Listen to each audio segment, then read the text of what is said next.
Hey guys, in this video I'm going to explain to you how to unhide apps on your iPhone iOS 18. So if you've accidentally hit an app on your iPhone running iOS 18, guys, don't worry.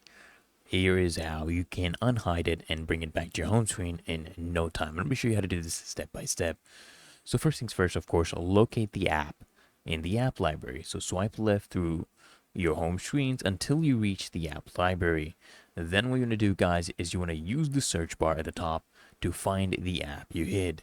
Press and hold the app and then select add to home screen to restore it. Okay?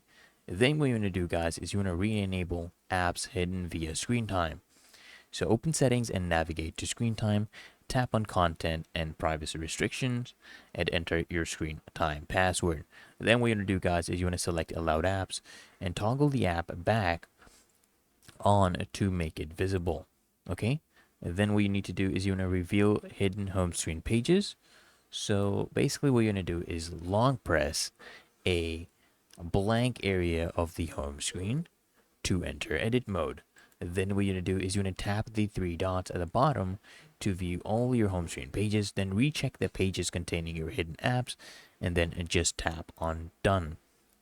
Alright, what you can also do is you can turn on Siri and search settings for the app. So just go to settings, click on Siri and search, then scroll down to the app and toggle show app in search and show app on home screen back on.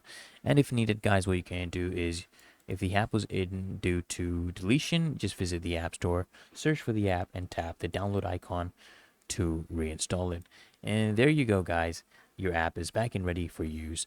Anyways, guys, I hope this video provided some value to you. If it did, guys, consider smashing that like button as well as subscribing to frequently asked questions, and I'll see you in the next one.